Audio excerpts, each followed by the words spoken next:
Vikramshila IAS coaching institute 14 बीघा ऋषिकेश। प्राचीन भारत का इतिहास कर रहे थे हम लोग, एंशिएंट हिस्ट्री ऑफ इंडिया। उसमें आज हमारा टॉपिक है मौर्योत्तर कालीन राजनीतिक एवं सांस्कृतिक विकास, यानी political and cultural development in post Mauryan age. Post Mauryan age, post Mauryan का मतलब होता है मौर्योत्तर, मौर्योत्तर का मतलब होता है मौर्य साम्राज्य के बाद, उसके पतन के बाद क्या हुआ। और ये भी ध्यान रखना कि उत्तराखंड लोक सेवा आयोग जो है यहां से ज्यादा क्वेश्चन पूछता है। कहां से? क्योंकि सब लोग 7 स्टार चैप्टर मान के क्या करते हैं, मौर्य पढ़ते हैं, लेकिन पूछता कहां से है? मौर्योत्तर से पूछता है। सातवाहनों से पूछ लेगा या शुंग से पूछ लेगा, है ना।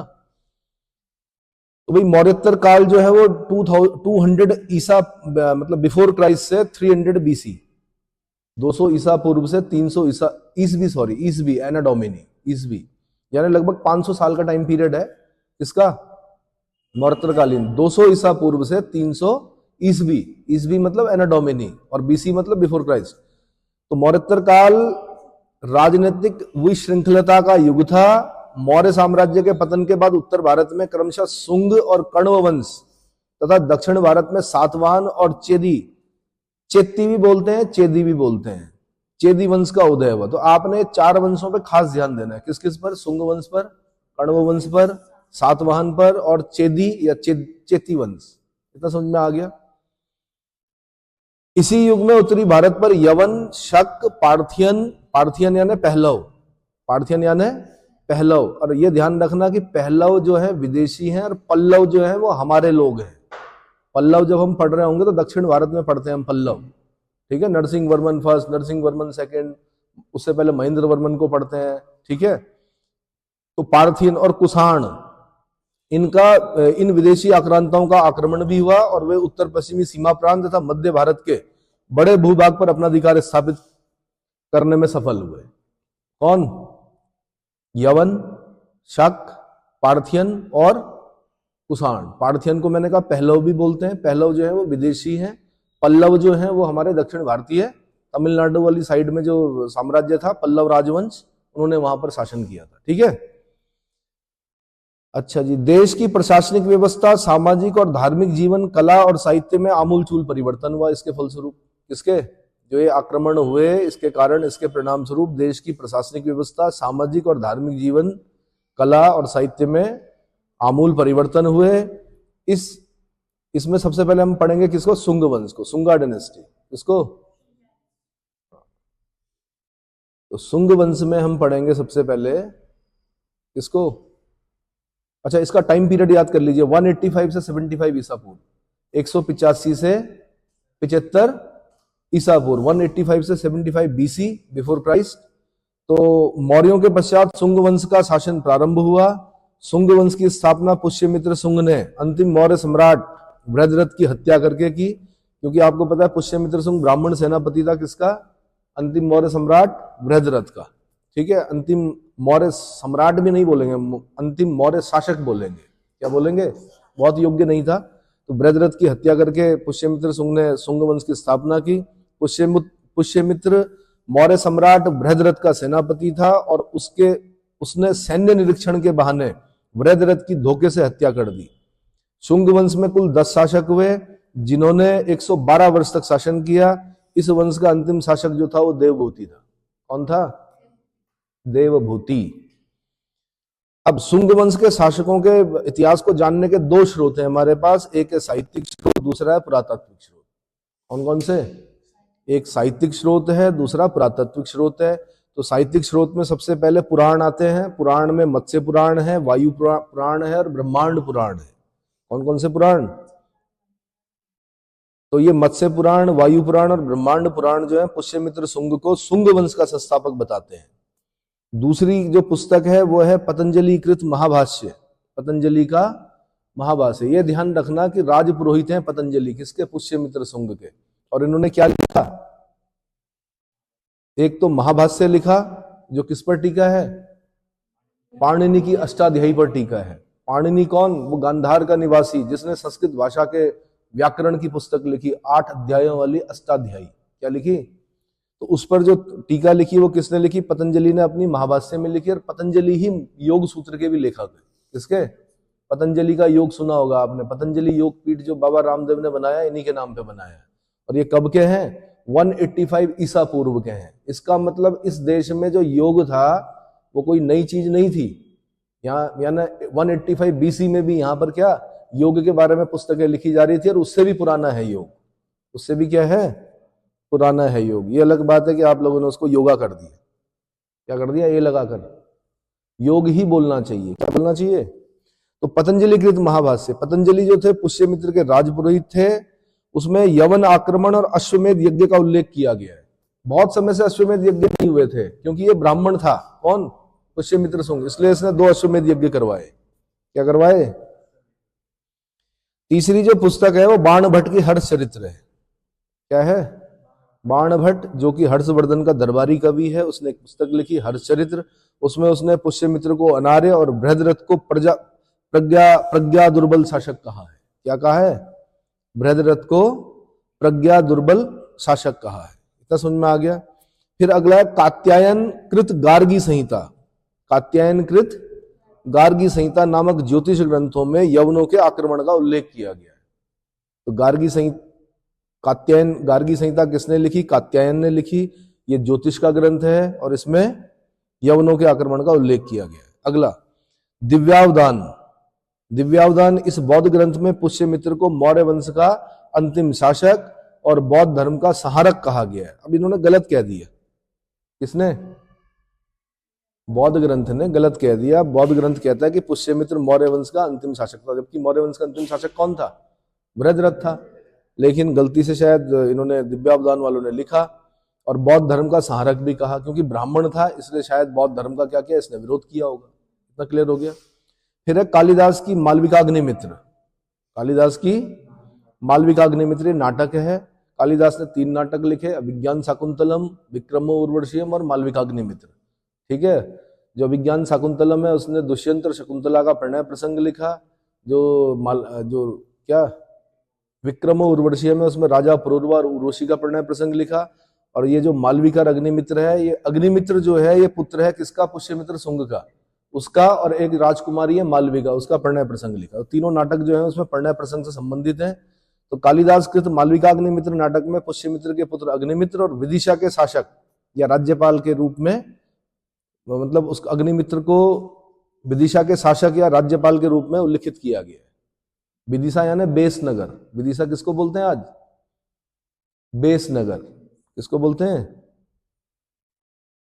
ठीक है जी। अब पुरातात्विक स्रोत पे आते हैं। तो पुरातात्विक स्रोत में सबसे पहला स्रोत जो है वो अयोध्या लेख है। इसमें पुष्यमित्र द्वारा कराए गए 2 अश्वमेध यज्ञों का विवरण है। क्वेश्चन पूछेगा आपसे, पुष्यमित्र शुंग ने 2 अश्वमेध यज्ञ कराए, ये कहां पर वर्णित है? आंसर अयोध्या लेख में। अयोध्या का पूरा नाम साकेत है। अयोध्या का पूरा नाम क्या है? साकेत है। और अयोध्या सरयू नदी के तट पर है। यह लेख पुष्यमित्र के अयोध्या के राज्यपाल धनदेव द्वारा जारी किया गया था। किसके द्वारा? अयोध्या के राज्यपाल धनदेव के द्वारा जारी किया गया था। उसके बाद है बेसनगर लेख। कौन सा? बेसनगर या विदिशा। ये शुंग वंश के 9वें शासक भागभद्र के दरबार में आए यूनानी राजदूत हेलियोडोरस का है। तो हेलियोडोरस का गरुड़ स्तंभ सुना होगा आपने। किसका? हेलियोडोरस का गरुड़ स्तंभ। हेलियोडोरस किसके समय में आया? आंसर शुंग वंश के 9वें शासक भागभद्र के समय में आया। हेलियोडोरस किसका राजदूत था? एंटिलकिडास का राजदूत था। किसका? एंटिलकिडास का राजदूत था। ठीक है। अब जो स्तूप है वो है भरूत का स्तूप। यह भरूत स्तूप पर मिला है। शुंगकालीन कुछ मुद्राएं कौशाम्बी, अहिछित्र, अयोध्या और मथुरा से भी प्राप्त हुई हैं। अहिछत्र बोलते हैं बरेली को। बरेली का पुराना नाम क्या है? अहिछत्र। कौशाम्बी, अहिछत्र, अयोध्या और मथुरा, यहां से शुंगकालीन कुछ मुद्राएं प्राप्त हुई। तो 3 लेख याद करने हैं आपने। कौन कौन सी? अयोध्या लेख, बेसनगर लेख और भरूत लेख। भरूत का स्तूप सुना है? शुंगों की उत्पत्ति से संबंधित मत। शुंगों की उत्पत्ति संबंधी अलग अलग मत हैं। हरप्रसाद शास्त्री कहते हैं कि इनके नाम के अंत में आए हुए मित्र शब्द को मित्र यानी सूर्य से संबंधित करते हुए इन्हें पारसीक कहा गया है। क्या कहा गया है? पारसीक कहा गया है। पारसीक कौन है? कौन है पारसीक? पारसीक हरप्रसाद शास्त्री ने इनके नाम के अंत में आए हुए मित्र शब्द को क्या बोला? मित्र से मिलाते हुए, तादाद में बिठाते हुए, मित्र यानी सूर्य से संबंधित करते हुए इन्हें पारसीक कहा है। बाणभट्ट पुष्यमित्र शुंग को अनार्य कहता है, परंतु ऐसा उसने इसे अपने स्वामी बृहद्रथ की धोखे से हत्या करने के कारण कहा। क्या कहा? बृहद्रथ की धोखे से हत्या करने के कारण कहा। अगला, पाणि भले ही जो बाणभट्ट है वो हर्षवर्धन के समय है, लेकिन अपना स्वामी बताता हो किसको? बृहद्रथ को। ठीक है। अगला, पाणिनि ने शुंग वंश को भारद्वाज गोत्रीय ब्राह्मण कहा है। पाणिनि की अष्टाध्यायी, उसमें शुंग वंश को भारद्वाज गोत्रीय ब्राह्मण कहा है। हालांकि पाणिनि पहले का है भाई, ये भी सुन लो, पाणिनि एज क्या है? पहले का है, लेकिन शुंग वंश कब का है? बाद का है, 185 बीसी का है। कब का? 185 बीसी यानी सेकंड सेंचुरी। और पाणिनि है किसका? 5th सेंचुरी बीसी का। कब का? लेकिन वो भारद्वाज गोत्रीय शुंगों का उल्लेख उसने कहीं पर किया है, और वहां पर वो बता रहा है, इसके बारे में नहीं बता रहा हो, वो बता रहा है शुंग जो होते हैं वो भारद्वाज गोत्रीय ब्राह्मण होते हैं। इसी प्रकार मालविकाग्निमित्र और हरिवंश पुराण में भी शुंगों को ब्राह्मण कहा गया है, और यही मत क्या है? सर्वाधिक मान्य है। क्लियर हो गया? अगला है पुष्यमित्र शुंग। कौन? पुष्यमित्र शुंग के बारे में पढ़ रहे हैं। तो पुष्यमित्र शुंग को औदभिज कहा गया। ये यूपीएससी ने क्वेश्चन पूछा कि औदभिज कहा गया है, इसका अर्थ क्या होता है? आंसर, अचानक उठने वाला। आंसर, अचानक उठने वाला। तो पुष्यमित्र शुंग को औदभिज कहा गया है, सेनानी कहा गया है और अनार्य कहा गया है। पुष्यमित्र ने राजा की उपाधि नहीं धारण की। शुंग वंश में सबसे पहले राजा की उपाधि पुष्यमित्र के उत्तराधिकारी अग्निमित्र ने धारण की। किसने? अग्निमित्र ने धारण की। अशोक काल से उपेक्षित वैदिक धर्म को पुनः इसने प्रतिष्ठित किया। इसके काल में वैदिक प्रक्रिया और वैदिक पुनर्जागरण का काल कहा गया। इसके काल को क्या कहते हैं? वैदिक प्रतिक्रिया और वैदिक पुनर्जागरण का काल कहा जाता है। पुष्यमित्र का साम्राज्य उत्तर में हिमालय और दक्षिण में बराड़ तक था, पश्चिम में पंजाब और पूर्व में मगध तक विस्तृत था। इसकी राजधानी पाटलिपुत्र थी। कहां थी? अब है विदर्भ से युद्ध। पुष्यमित्र के शासनकाल की जो प्रथम घटना है उसका विदर्भ से युद्ध है। विदर्भ बोलते हैं बरार को। किसको? बरार। विदर्भ के राजा यज्ञसेन मौर्य सम्राट के मंत्री का संबंधी था, जो मगध की अशांति के समय विदर्भ का स्वतंत्र शासक बन बैठा। इसका दमन करने के लिए पुष्यमित्र शुंग ने अपने पुत्र अग्निमित्र को विदर्भ पर आक्रमण करने के लिए भेजा, और अग्निमित्र ने उसे परास्त करके विदर्भ को अपने साम्राज्य में मिला लिया। इस घटना का उल्लेख कालिदास की मालविकाग्निमित्र नाटक में मिलता है। किसमें मिलता है? मालविकाग्निमित्र नाटक में मिलता है। इतना समझ में आ गया? और मालविका कहाँ की है? मालविका एक राजकुमारी है। क्या है? और प्रणय प्रसंग किसके साथ? अग्निमित्र के साथ। अगला, यवन आक्रमण। पुष्यमित्र के शासनकाल में भारत पर पहला यवन आक्रमण हुआ। इस आक्रमण का नेता डेमेट्रियस था। कौन था? डेमेट्रियस था। इस यवन आक्रमण का उल्लेख महाभाष्य यानी पतंजलि के महाभाष्य में, गार्गी संहिता में और मालविकाग्निमित्र में हुआ है। महाभाष्य के अनुसार यवनों ने साकेत और माध्यमिका बोलते हैं चित्तौड़ पर आक्रमण किया। चित्तौड़ का पुराना नाम क्या है? माध्यमिका। साकेत किसका पुराना नाम है? अयोध्या का। ठीक है। तो मैंने बता दिया कि महाभाष्य के अनुसार यवनों ने साकेत और माध्यमिका यानी चित्तौड़ पर आक्रमण किया। गार्गी संहिता के अनुसार यवन साकेत, पांचाल, मथुरा को जीतते हुए पाटलिपुत्र यानी कुसुमपुर तक पहुंच गए, परंतु उनमें आपस में वैमनस्य हो गया, जिससे वे मध्य भारत में चले गए। कहां चले गए? मध्य भारत में चले गए। मालविकाग्निमित्र के अनुसार पुष्यमित्र के अश्वमेध यज्ञ के घोड़े को यवनों ने सिंधु नदी के तट पर रोक लिया, जिसके कारण पुष्यमित्र के पौत्र अर्थात अग्निमित्र के पुत्र वसुमित्र के नेतृत्व में शुंगों का यवनों से युद्ध हुआ और यवन पराजित हुए।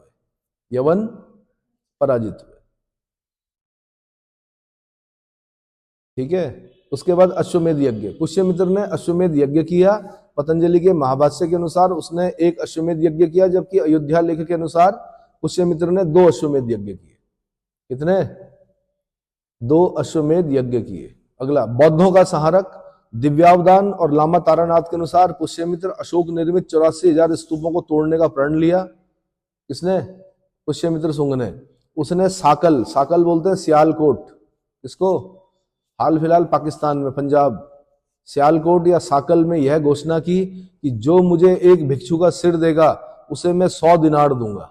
क्या दूंगा?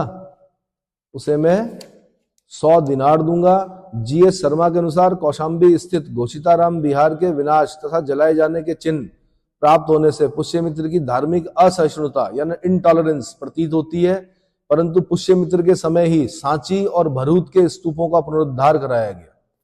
पुष्यमित्र के समय में ही सांची और भरूच के स्तूपों का पुनरुद्धार कराया गया। कहां पड़ता है सांची? मध्य प्रदेश के किस डिस्ट्रिक्ट में? रायसेन डिस्ट्रिक्ट में। और भरूच कहां पड़ता है? मध्य प्रदेश के सतना जिले में। सतना सीमेंट के लिए प्रसिद्ध है। किसके लिए? भरूच स्तूप की वेदिका पर स्पष्ट रूप से सुंगन रज्जे लिखा है। क्या लिखा है? कि यह स्तूप सुंगों के राज्यकाल में निर्मित हुआ। किसके राज्यकाल में? सुंगों के राज्यकाल में निर्मित हुआ। ऐसे में विद्वानों का मत है कि पुष्यमित्र की साकल की घोषणा बौद्ध देशद्रोहियों जो यवनों से मिल गए थे को दंडित करने से संबंधित थी। हैबल के अनुसार पुष्यमित्र सुंग ने बौद्धों का दमन इसलिए किया क्योंकि उनके संग राजनीतिक शक्ति के स्रोत बन गए थे, इसलिए नहीं कि वे एक ऐसे धर्म को मानते थे जो जिसमें वह विश्वास नहीं करता था। क्योंकि बौद्ध मिल गए थे यवनों से, इसलिए यवनों का संहार किया। किसने? पुष्यमित्र सुंग ने। किसने? तो देशद्रोह किया बौद्धों ने, इसलिए पुष्यमित्र सुंग ने उन्हें मौत के घाट उतारा। ठीक है। और यहाँ पे जो बोल रहा है कि जो मुझे एक भिक्षु का सिर देगा मैं उसे 100 दिनार दूंगा। आगे भी पढ़ेंगे आप, गुप्त काल में जो स्वर्ण सिक्का है वो दिनार है। गुप्तकालीन स्वर्ण सिक्के को क्या बोलते हैं? दिनार बोलते हैं। इतना समझ में आ गया। अब पुष्यमित्र के उत्तराधिकारी, पुष्यमित्र के पश्चात उसका पुत्र अग्निमित्र राजा बना। पुष्यमित्र के काल में वह विदिशा यानी विदर्भ का राज्यपाल था। अग्निमित्र के पश्चात सुज्येष्ठ या सचेष्ट राजा हुआ। सुंग वंश का चौथा राजा वसुमित्र था, जिसके नेतृत्व में पुष्यमित्र के समय सुंगों ने यवनों को पराजित किया। उसके बाद आद्रक बना, उसके बाद पुलिंदक बना, फिर घोष बना, फिर वज्रमित्र बना। कौन बना? ये क्रोनोलॉजिकल ऑर्डर है, बहुत इंपॉर्टेंट नहीं है, लेकिन पूछ सकता है वो कि कौन कौन बने। तो पुष्यमित्र सुंग, उसके बाद अग्निमित्र, अग्निमित्र के बाद सुज्येष्ठ या सचेष्ट, उसके बाद वसुमित्र, उसके बाद आद्रक, पुलिंदक, घोष, वज्रमित्र। अब जो आता है नौवां शासक वो इसलिए इंपॉर्टेंट हो जाता है क्योंकि उसके समय में आता है एक कौन? हेलियोडोरस। कौन आता है? और वो भागवत धर्म को क्या करता है? क्या करता है? भागवत धर्म को मानता है, उसके लिए गरुड़ स्तंभ की स्थापना करता है, इसलिए इंपॉर्टेंट है। तो सुंग वंश का नौवां शासक भागभद्र या भागवत था, जिसके दरबार में तक्षशिला के यूनानी नरेश एंटियालकिडस भी बोलते हैं, किड्स भी बोलते हैं, एंटिलकिडास भी बोलते हैं, एंटियालकिड्स भी बोलते हैं, है ना। एंटियालकिड्स ने अपने राजदूत हेलियोडोरस को भेजा। किसको भेजा? अब यहां से कैसे कैसे क्वेश्चन आते हैं, सुन लो। पहला बोलता है हेलियोडोरस किसके समय में आया, तो आपने बोलना है भागभद्र के समय में आया। भागभद्र नहीं लिखा होगा तो भागवत लिखा होगा। क्या लिखा होगा? दूसरा पूछता है कि भागभद्र जो है वो कौन से नंबर का शासक है सुंग वंश में, तब आपने बोलना 9वें नंबर का शासक है। कौन से नंबर का? 9वें नंबर का शासक है। फिर पूछता है हेलियोडोरस किसका राजदूत था, तो आंसर एंटिलकिडास का था। एंटिलकिड्स या एंटियालकिड्स या एंटिलकिडास का राजदूत था। फिर पूछता है, एक बार ये पूछा यूपी वालों ने कि कहां से आया कि हेलियोडोरस।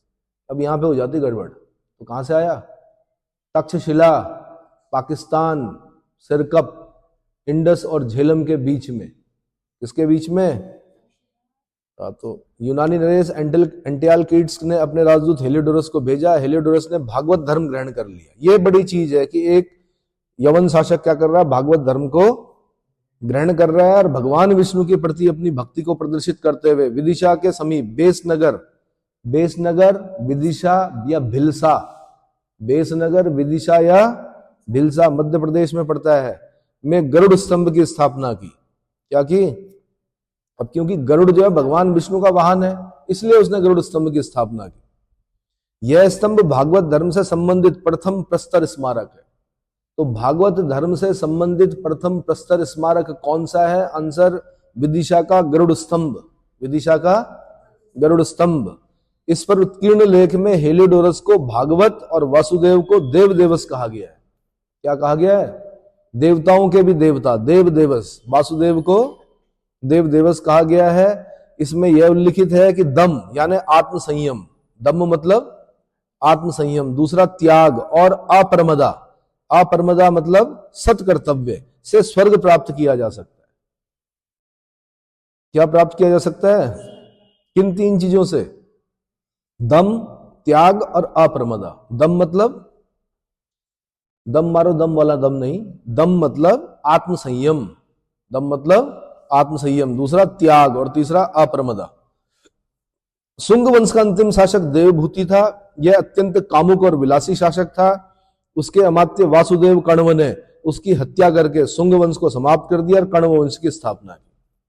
क्या की? तो अब देख लो भाई, मौर्य वंश के बाद कौन आ रहा है? शुंग वंश आ रहा है। शुंग वंश के बाद कौन आ रहा है? कण्व आ रहा है। कण्व के बाद कौन आएगा? सातवाहन आएगा। कौन आएगा? सातवाहन। तो अब ये अंतिम शासक इसलिए इंपॉर्टेंट हो जाता है क्योंकि इसकी हत्या की जाती है किसके द्वारा? उसके अमात्य वासुदेव कण्व के द्वारा, और एक नया राजवंश स्थापित होता है जिसको बोलते हैं कण्व राजवंश। कण्व राजवंश 75 ईसा पूर्व से 30 ईसा पूर्व तक शासन किया इन्होंने। लेकिन उससे पहले मैं बता दूं शुंग वंश की उपलब्धियां। शुंग वंश के समय ब्राह्मण धर्म के उत्थान पर पुनः बल दिया गया। श्रमण विचारधारा और अहिंसा की निंदा की गई। मनु ने कहा है कि वैदिकी हिंसा, वैदिकी हिंसा हिंसा न भवति, अर्थात यज्ञों में की गई हिंसा हिंसा नहीं होती है। यज्ञों में की गई हिंसा हिंसा नहीं होती है। इसी समय भागवत धर्म का उदय हुआ। स्वयं ब्राह्मण धर्मानुयायी होते हुए भी शुंग शासकों ने धर्म सहिष्णुता का परिचय दिया, जिसका प्रत्यक्ष प्रमाण सांची, भरूच आदि स्तूपों का पुनरुद्धार है। शुंग काल में संस्कृत काव्य भाषा में शुंग काल में जो संस्कृत काव्य भाषा से लोक भाषा बन गई। पतंजलि ने योग सूत्र की रचना की और पाणिनि की अष्टाध्यायी पर महाभाष्य लिखा। क्या लिखा? पाणिनि की अष्टाध्यायी पर महाभाष्य लिखा। मनु, जिसका काल 200 ईसा पूर्व से 200 ईस्वी माना जाता है, उसने मनुस्मृति लिखी। इसी काल में महाभारत का शांति पर्व और अश्वमेध पर्व परिवर्धित किए गए। यानी महाभारत का शांति पर्व और अश्वमेध पर्व कब लिखा गया? आंसर, शुंग काल में लिखा गया। किस काल में लिखा गया?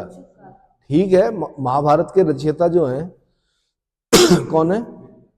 महर्षि वेदव्यास बोले महर्षि वेदव्यास हैं। लेकिन मैंने कहा ये महाभारत एक ही समय में नहीं लिखा गया। उसका शांति पर्व और अश्वमेध पर्व जो परिवर्धित किया गया वो कब किया गया? शुंग काल में किया गया। शुंग शासकों ने अनेक निर्माण कार्य किए। सांची का महास्तूप के आकार को बड़ा किया गया। काष्ठ वेदिका की जगह पाषाण वेदिका बनाई गई। अब आप ये सोच लो, सुनो, 1997 में 98 की बात होगी मेरे ख्याल से, उत्तर प्रदेश पीसीएस वालों ने पूछा। ये आज से पता नहीं कितने साल हो गए, 25 और 3 28 साल पहले उत्तर प्रदेश पीसीएस ने पूछा कि क्या बोलते हैं, ये सांची के स्तूप के किनारे पाषाण वेदिका का निर्माण किसने करवाया? आंसर, शुंगों ने करवाया। किसने करवाया? पहले वहां पर क्या थी? काष्ठ वेदिका थी, उसकी जगह पे पाषाण वेदिका बनवाई गई। शुंग काल में भरूच स्तूप का जीर्णोद्धार हुआ। इन स्तूपों से शुंग कालीन कला के मूर्तिकला पक्ष पर भी प्रकाश पड़ता है। शुंग कालीन कला मौर्यकालीन दरबारी कला यानी कोर्ट आर्ट और धार्मिक विषय से भिन्न लौकिक जीवन से अधिक संबंधित थी। जब हम मौर्यकालीन कला देखते हैं तो उसको कोर्ट आर्ट बोलते हैं हम, यानी दरबारी कला, और विषय क्या होते हैं? धार्मिक विषय। लेकिन शुंगकालीन जो कला है वो कैसी है? लौकिक जीवन से अधिक संबंधित है, लौकिक जीवन से अधिक संबंधित है। शुंगकालीन कला पूर्णतया मानव जीवन से संबंधित है। इस कला के उत्कृष्ट उदाहरण सांची, भरूच, बेसनगर और बोध गया से प्राप्त होते हैं। बेसनगर से प्राप्त हेलियोडोरस का गरुड़ स्तंभ लेख शुंगकालीन कलाकृतियों का सुंदर नमूना है। ये ध्यान रखना, जो राजा तनख्वाह देगा ना, वेतन देगा, कलाकार उसी के लिए क्या करेंगे? बनाएंगे। यानी कोर्ट आर्ट का मतलब ये होता है कि जैसे मुगलों के टाइम पे भी हम देखते हैं कि मुगल चित्रकला जो थी वो दरबारी शानो शौकत, राजा को शिकार करते हुए दिखाई दे रहे हैं, या दरबार के अंदर दिखाई दे रहे हैं, दिखा रहे हैं किसको? राजा को। लेकिन क्या हुआ कि मुगलों में एक हुआ औरंगजेब, उसने कहा क्योंकि कला जो है वो इस्लाम विरुद्ध है। क्या है? इस्लाम में चित्र बनाना मना है। खाली आप बेल बोटे खींच सकते हो, रेखाएं खींच सकते हो, आप चित्र नहीं बना सकते। तो औरंगजेब ने जितने चित्रकार थे सबको भगा दिया। क्या कर दिया? अब वो कहां गए भागकर? वो अपने अपने प्रांतों में वापस आए, बैक टू पेवेलियन जिसको बोल सकते हैं। अपने अपने प्रांतों में आए, तो उसी में जैसे हमारे गढ़वाल चित्रकला है, गढ़वाल चित्रकला शैली में क्या किनका नाम जानते हैं हम सबसे ज्यादा? मौलाराम तोमर जी का। तो मौलाराम तोमर के जो पूर्वज हैं वो इसी वजह से आए। अब क्या हुआ कि जब भाई राजा जो थे, कहाँ मुगल, कहाँ छोटे छोटे राजा, तो वो इतना वेतन तो दे नहीं पाते थे। लेकिन क्या हुआ कि कला में एक अंतर आया कि कला जो थी, मुगल कालीन कला दरबारी शानो शौकत से संबंधित थी, यानी कोर्ट आर्ट से संबंधित थी।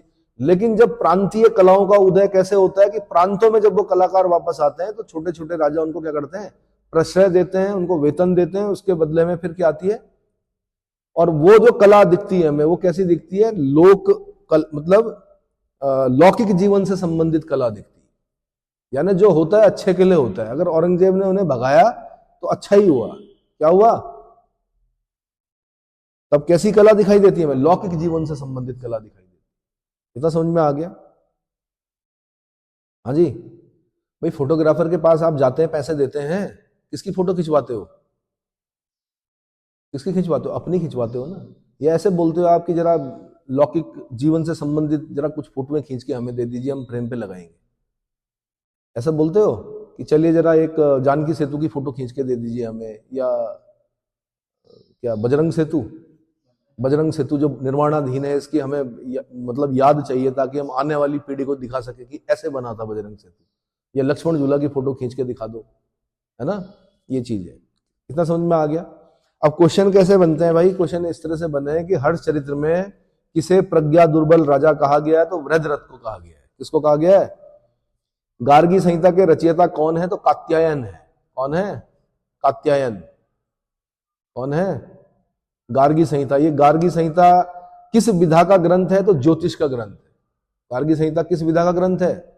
मैंने आपको बताया था कि गार्गी संहिता में लिखा हुआ शायद कि यवन यद्यपि क्रूर थे, क्या थे? क्रूर थे, लेकिन ज्ञानी थे, विद्वान थे। अब क्यों विद्वान थे? क्योंकि उनका भी ज्योतिष बहुत गजब का था। किनका? जो यवन थे उनका ज्योतिष भी बहुत गजब का था। और हमारे यहाँ ज्योतिष पहले से चला आ रहा था, है ना। शिक्षा, कल्प, व्याकरण, निरुक्त, छंद और ज्योतिष क्या होते हैं? ये वेदांग होते हैं हमारे। क्या होते हैं? शिक्षा, कल्प, व्याकरण, निरुक्त, छंद और ज्योतिष। अब उस ज्योतिष में दो सिद्धांत जो है, मैंने कहा वो हमने यवनों से सीखे, जिनको बोलते हैं रोमक और पोलिस। बाकी जो 3 सिद्धांत हैं, मैंने आपसे एक बार पहले भी क्वेश्चन पूछा था कि वो 3 भारतीय जो ज्योतिष के सिद्धांत हैं वो कौन कौन से हैं? तो उनमें से एक पैतामह है, देखो ढूंढो। ठीक है, इन 5 सिद्धांतों को याद कर लेना। बस रोमक और पोलिस जो है यवनों से सीखे हमने। शुंग वंश का संस्थापक पुष्यमित्र शुंग किसका सेनापति रह चुका था? तो वृद्धरथ का सेनापति रह चुका था। अगला, किस ग्रंथ में पुष्यमित्र शुंग को मौर्य वंश से संबंधित बताया गया? दिव्यावधान में। यानी दिव्यावधान गलत जानकारी देता है, पुष्यमित्र शुंग को मौर्य वंश से संबंधित बताता है। इतना क्लियर हो गया? योग सूत्र के रचयिता कौन है? पतंजलि है। योग सूत्र, बाबा ने योग सूत्र ही पढ़ा था, वहीं से उन्होंने क्या किया? उसको प्रचारित किया। किसको? कपाल भारती, अनुलोम विलोम। कौन जानता था? पहले भी थे योगी, लहड़ी महाशय थे, देवराव बाबा थे, योगानंद महाराज थे, बहुत बड़े बड़े योगी हुए इस देश में। आपके जो 84 कुटिया के जो जिन्होंने निर्माण कराया था, क्या महर्षि योगी थे। आपका जो जॉली ग्रांट हॉस्पिटल जिन्होंने बनाया, क्या नाम? स्वामी राम जी, वो योगी थे।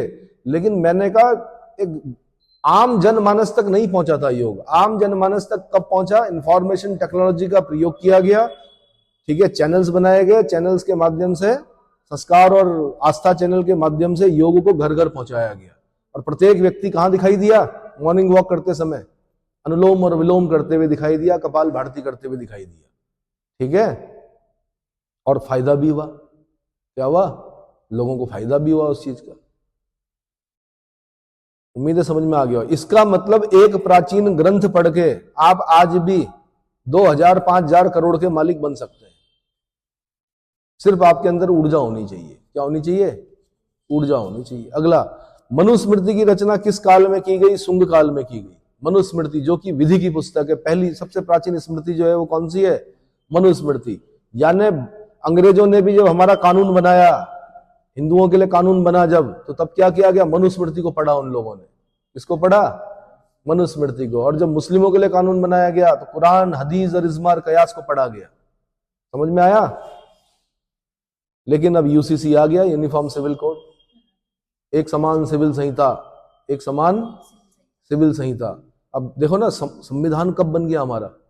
This 26th day of November do hereby adopt, enact and to give ourselves this constitution. 26th day of November 1949 में संविधान बन गया। 26 जनवरी 1950 को लागू हो गया। गणतंत्र दिवस भी मना दिया हमने, रिपब्लिक डे भी मना दिया। लेकिन उसी कॉन्स्टिट्यूशन के अंदर डीपीएसपी जब हम पढ़ते हैं, director principle of state policy, राज्य के नीति निर्देशक तत्व, तो उसमें एक आर्टिकल 44 आता है जिसमें क्या कहा गया है? एक समान सिविल संहिता लाने का प्रयास करेगा राज्य। और कितने साल हो गए? 26 जनवरी 1950 से लगा लो 75 साल हो गए। अब जाके यूसीसी क्या हो रहा है? लागू हो रहा है ना, उत्तराखंड में। हाँ। मनुस्मृति की रचना काल, मैंने कहा शुंग काल में कौन सा शासक पाटलिपुत्र स्थित कुकुट्टाराम बिहार को 3 बार तोड़वाने गया, परंतु तीनों बार एक सिंह गर्जन सुनाई दी और भयभीत होकर लौट आया? आंसर पुष्यमित्र शुंग। कौन? पुष्यमित्र शुंग। ऐसी कहावत है कि कुकुट्टाराम बिहार को 3 बार तोड़ने गया, तीनों बार सिंह की गर्जना सुनाई दी और तीनों बार भयभीत होकर लौट आया पुष्यमित्र शुंग। शुंग वंश का सबसे पहले राजा की उपाधि किसने धारण की? तो पुष्यमित्र शुंग ने नहीं की भाई, अग्निमित्र ने की, उसके बेटे ने। राजा की उपाधि किसने धारण की? अग्निमित्र ने की। पुष्यमित्र शुंग ने कितनी बार अश्वमेध यज्ञ किया? 2 बार अश्वमेध यज्ञ किया। शुंग वंश का 9वां शासक कौन था? भागभद्र था। इसको भागवत भी कहा गया कहीं कहीं पर। कौन था? भागभद्र। यूनानी राजदूत हेलियोडोरस विदिशा स्थित किसके दरबार में आया था? तो 9वें शासक भागभद्र के दरबार में आया था। भागवत धर्म संबंधी प्रथम प्रस्तर स्तंभ किसने स्थापित करवाया था? Answer Heliodorus. यानी भागवत धर्म से संबंधित पहला प्रस्तर स्तंभ एक यूनानी क्या करवा रहा है? स्थापित करवा रहा है, जिसका नाम क्या? हेलियोडोरस है। और इसीलिए उस स्तंभ को क्या बोल रहे हैं? हेलियोडोरस का गरुड़ स्तंभ। किस ग्रंथ में एक व्याकरण और सारथी के बीच सूत शब्द की उत्पत्ति संबंधी वाद विवाद का रोचक प्रसंग उल्लिखित है? आंसर महाभाष्य। आंसर महाभाष्य। अगला, बेसनगर गरुड़ स्तंभ लेख में वासुदेव को क्या कहा गया है? आंसर देव देवस कहा गया। देवताओं की भी देवता कौन है? कि वासुदेव है। इतना समझ में आ गया। इसके बाद मैं बता रहा हूं कण्व वंश। कण्व वंश चलता है आपका 75 ईसा पूर्व से 30 ईसा पूर्व तक, यानी कुल कितने साल? कुल कितने साल? 45 साल। 45 साल चलता है। कण्व वंश का संस्थापक जो था वो वासुदेव कण्व था। गद्दी पर बैठने से पहले वासुदेव कण्व जो था वो शुंग शासक देवभूति का अमात्य था। पुराणों में कण्व वंश के शासकों को शुंग भृत्य की संज्ञा प्रदान की गई है। कण्व वंश को क्या कहा गया है? भृत्य मतलब नौकर, शुंगों के नौकर। कौन? कण्व वंश के लोग, है ना। वासुदेव कण्व ने देवभूति, जो कि शुंग वंश का एक अत्यंत कामुक और विलासी शासक था और अंतिम शासक भी था, उसकी हत्या कर दी और 75 ईसा पूर्व में कण्व या कण्वायन वंश की स्थापना की। शुंगों के समय यह भी एक ब्राह्मण वंश था। कण्व राजवंश भी क्या है? ब्राह्मण राजवंश है। वैदिक धर्म एवं संस्कृति संरक्षण की जो परंपरा शुंगों ने चलाई थी वह इस समय भी कायम रही। इस वंश में 4 शासक हुए, वासुदेव कण्व, भूमिमित्र, नारायण और सुशर्मा। कौन कौन? वासुदेव कण्व, भूमिमित्र, नारायण और सुशर्मा, जो कुल 45 वर्ष तक शासन किया। सुशर्मा इस वंश का अंतिम शासक सिद्ध हुआ क्योंकि वह अपने आंध्र जातीय भृत्य सिमुक या सिंधुक के द्वारा मार दिया गया। अब यह ध्यान रखना कि अंतिम शासक कौन है? सुशर्मा। इसकी हत्या किसने की? सिमुक या सिंधुक ने की, जो भृत्य था। भृत्य मतलब आंध्र जातीय भृत्य, आंध्र जातीय नौकर। भृत्य मतलब नौकर। और इसने हत्या की और तब इसने एक नया राजवंश चलाया जिसको बोलते हैं सातवाहन राजवंश। कौन सा? सातवाहन राजवंश।